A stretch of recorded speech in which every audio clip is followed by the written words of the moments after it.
Hello student, आज हम start करेंगे क्लास 8 एनसीईआरटी सिलेबस के according maths chapter number first rational number. Rational number is represented by Q, से Q से represent किया जाता है। ये होता क्या है? ये एक नंबर है जिसे हम P अपॉन Q के फॉर्म में लिख सकते हैं। P अपॉन Q मीन्स एक रेशियो की फॉर्म में लिख सकते हैं। यहाँ P और Q क्या है? इंटीजर्स है। कंडीशन ये होती है कि न्यूमरेटर और डिनोमिनेटर में से जो डिनोमिनेटर है, इट्स मीन Q, ये ज़ीरो नहीं हो सकता। अब जैसे हमने अभी बात करी कि P और Q इंटीजर्स होते हैं। इंटीजर्स क्या हैं? हमें पता है कि नेचुरल नंबर होते हैं 1 से लेके इन्फिनिटी तक। अगर हम नेचुरल नंबर में ज़ीरो इंक्लूड कर दें तो हमें होल नंबर मिल जाते हैं। बट अभी तक हमने जो होल नंबर और नेचुरल नंबर की बात करी उसमें हमने सिर्फ पॉजिटिव नंबर लिए और ज़ीरो लिए।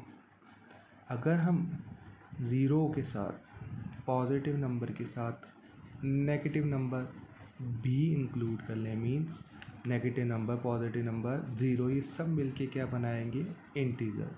और इंटीजर को हम जेड से रिप्रेजेंट करते हैं। एग्जांपल हम दे रहे हैं, हम यहाँ पे रेशनल नंबर की हमने अभी बात करी थी, जिस नंबर को हम P/Q की फॉर्म में लिख सकते हैं, यानी इंटीजर के रेशियो की फॉर्म में लिख सकते हैं, उसे हम कहते हैं रेशनल नंबर।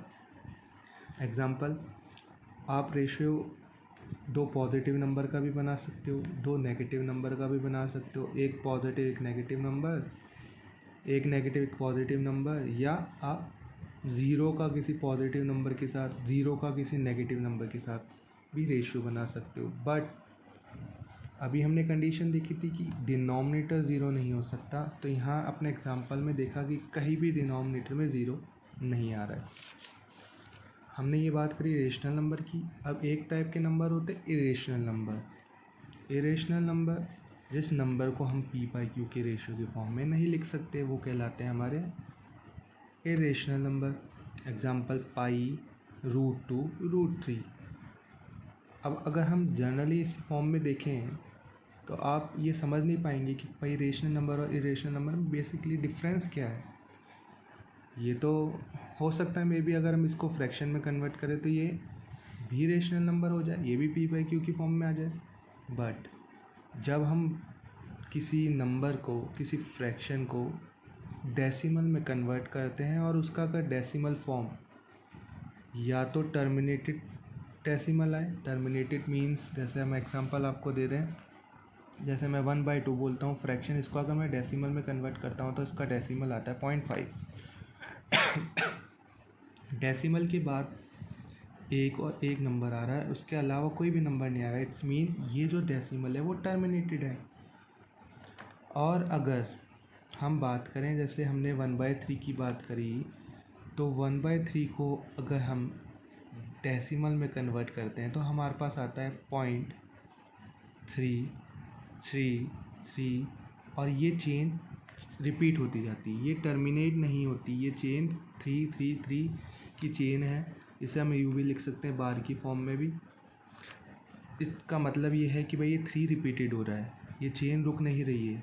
तो अगर डेसिमल के बाद कोई नंबर की चेन रिपीटेड होती जाती है, टर्मिनेट नहीं होती, it's mean non terminated repeated decimal, तो भी वो कहलाता है हमारा रेशनल नंबर। पर अगर हम बात करें, जैसे हमने यहाँ पे पाई की वैल्यू लिखी हुई है 3.14159 डॉट डॉट डॉट, का मतलब ये आगे चेन चलती जा रही, टर्मिनेट नहीं हो रही। बट ऐसी चेन, डेसिमल के बाद ऐसी चेन जो टर्मिनेटेड नहीं हो रही, नॉन टर्मिनेटेड है, बट किसी भी नंबर का रिपीटेशन नहीं हो रहा है। यहाँ हमने बात करी थी, यहाँ रिपीटेशन हो रहा था, बट यहाँ कोई रिपीटेशन नहीं हो रहा, तो इस तरह के नंबर कहलाते हैं आपके इरेशनल नंबर। अगर हम रेशनल नंबर और इरेशनल नंबर को जोड़ दें तो हमें मिलते हैं रियल नंबर, जिसे हम R से रिप्रेजेंट करते हैं। नेक्स्ट टॉपिक जो हम बात कर रहे हैं वो है स्टैंडर्ड फॉर्म और lowest form of rational number. हम रेशनल नंबर की बात कर रहे हैं तो ये स्टैंडर्ड फॉर्म और लोवेस्ट फॉर्म रेशनल नंबर की है।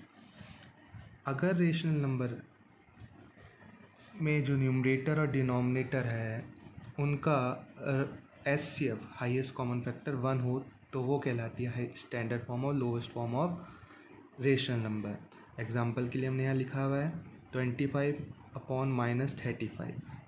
पहले तो हम क्या करेंगे, ये माइनस साइन न्यूमरेटर को ट्रांसफ़र कर देंगे, लेकिन अभी हमने यहाँ देखा कि अगर हम 25 और 35 का HCF निकालें तो इसका जो HCF आ रहा है वो आ रहा है 5। इसका मतलब ये अभी लोवेस्ट फॉर्म में नहीं, क्योंकि हमारी डेफिनेशन कहती है कि HCF होना चाहिए कितना 1। तो हम क्या करेंगे, पहले हम इसका जो हाईएस्ट कॉमन फैक्टर है उससे इसे डिवाइड करेंगे। तो अब हमें फाइनली एक नया नंबर मिला, एक नया फ्रैक्शन मिला -5/7। अगर हम इस 5/7 में से जो P है 5 और Q है 7, इसका HCF निकाले तो अब इसका HCF आ रहा है 1। तो ये जो नंबर हमें मिला है ये है हमारा स्टैंडर्ड फॉर्म और lowest form of rational number, because यहाँ P और Q का जो HCF आ रहा है वो कितना आ रहा है 1 आ रहा है।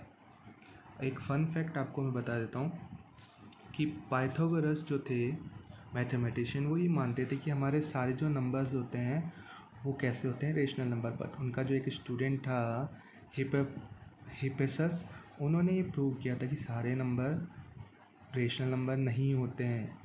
उन्होंने कहा था कि अगर हम स्क्वायर रूट ऑफ 2 लिखें फ्रैक्शन में तो वो एक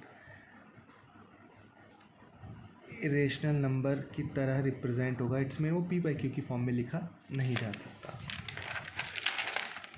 नेक्स्ट जो टॉपिक है वो है comparison between fraction and rational number, क्योंकि हमने अभी बात करी कि हम रेशनल नंबर को P/Q की फॉर्म में लिख सकते हैं। ऐसे तो हम फ्रैक्शन को भी P/Q की फॉर्म में लिख सकते हैं, बट यहाँ डिफरेंस ये है कि यहाँ रेशनल नंबर के केस में तो P और Q इंटीजर्स थे, यानी नेगेटिव नंबर, पॉजिटिव नंबर और ज़ीरो। बट फ्रैक्शन के केस में जो P/Q के अंदर जो P और Q है वो क्या है, होल नंबर है। होल नंबर मीन्स ज़ीरो और सिर्फ पॉजिटिव नंबर। इसका मतलब ये हुआ कि हम फ्रैक्शन को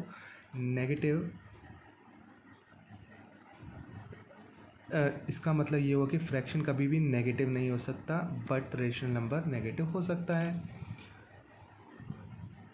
थर्ड पॉइंट ये है कि भाई सारे जो फ्रैक्शन होते हैं वो रेशनल नंबर हो सकते हैं, क्योंकि ये तो रेशियो जो है वो किसका है, होल नंबर और पॉजिटिव नंबर का, या पॉजिटिव नंबर का पॉजिटिव नंबर के साथ। बट रेशनल नंबर कभी भी फ्रैक्शन हर रेशनल नंबर होते हैं वो कभी भी फ्रैक्शन नहीं हो सकते, क्योंकि अगर हम बात करें 1/2 की, हाँ ये सही है 1/2 एक फ्रैक्शन भी है, रेशनल नंबर भी है। बट अगर हम बात करें -1/2 की, तो ये तो सिर्फ क्या है, इंटीजर का रेशियो। तो इंटीजर का रेशियो तो कहलाता है क्या, रेशनल नंबर। तो ये हमारा फ्रैक्शन नहीं होगा, बट ये हमारा फ्रैक्शन भी है, रेशनल नंबर भी है। अब हम बात करते हैं नेक्स्ट टॉपिक की, ऑपरेशन ऑफ रेशनल नंबर। सबसे पहला हम ऑपरेशन ले रहे हैं एडिशन का। हम एडिशन कर रहे हैं यहाँ पे दो रेशनल नंबर की, 5/3 और -7/3 की। फर्स्ट मेथड जो मैं यहाँ पे यूज़ में ले रहा हूँ वो है नंबर लाइन के थ्रू। नंबर लाइन वो लाइन होती है जो किसी भी नंबर को रिप्रेजेंट कर सकती है। इसका सेंटर 0 होता है, इसके लेफ़्ट में नेगेटिव नंबर होते हैं, इसके राइट में पॉजिटिव नंबर होते हैं। तो यहाँ पे हमने हमारे पहले रेशनल नंबर को लिख दिया। ये जो डिनोमिनेटर है वो इनके बीच की डिफरेंस को शो कर रहा है। देखो हमने स्टार्ट किया 0/3, क्योंकि देखो यहाँ पे फ्रैक्शन की रेशनल नंबर की बात कर रहे हैं, तो इसलिए हमने सेंटर को भी 0/3 लिखा, क्योंकि हमें पता है हम 0 को अगर किसी भी नंबर से डिवाइड करते हैं तो हमें अगेन क्या मिलेगा, 0 मिलेगा। यहाँ पे हम नेगेटिव नंबर -1/3, -2/3, -3/3, ऐसे ही हमने यहाँ पॉजिटिव नंबर लिख दिया। अब इसका सॉल्यूशन कुछ इस तरह से होगा कि जो -5/3 हमें ऑपरेशन करना है एडिशन का, और -7/3 ये दूसरा नंबर है जिसे हमें ऐड करना है। फर्स्ट ऑफ ऑल हम यहाँ पे पॉडमास का रूल यूज़ में लेते हुए सिंप्लीफाइड करेंगे। जब हम सिंप्लीफाइड करेंगे तो ये पॉजिटिव साइन और नेगेटिव साइन मल्टीप्लाई होके ओवरऑल हमारे को नेगेटिव साइन देगा। अब यहाँ पे जो ये 5/3 है ये हमारा स्टार्टिंग पॉइंट है, यानी फर्स्ट नंबर जहाँ से हमें स्टार्ट करना है। ये नेगेटिव हमें रिप्रेजेंट कर रहा है डायरेक्शन को, हमें किस डायरेक्शन में मूव करना है। पॉजिटिव मतलब फॉरवर्ड डायरेक्शन, नेगेटिव मतलब बैकवर्ड डायरेक्शन। अब यहाँ नेगेटिव है तो इसका मतलब है हमें बैकवर्ड डायरेक्शन में मूव करना है 5/3 से। और 7/3 का क्या यूज़ है भाई? जो 7/3 का हमारा न्यूमरेटर है 7, ये हमें डिसाइड कराएगा भाई हमें कितने स्टेप मूव करना है इस 5/3 से। तो हम यहाँ से स्टार्ट करते हैं मूव करना। हमने 5/3 से चालू किया, हमें 7 स्टेप मूव करने नेगेटिव डायरेक्शन यानी बैकवर्ड डायरेक्शन में। तो हम यहाँ से स्टार्ट करेंगे 1 स्टेप, 2, 3, 4, 5, 6, 7। फाइनल जो हमारा स्टेप था 7 स्टेप, वो किस पे आके रुका, किस पे आके फिनिश हुआ, -2/3। इसका मतलब ये हमारा फिनिशिंग पॉइंट है और यही हमारा क्या है, आंसर है। Thank you very much.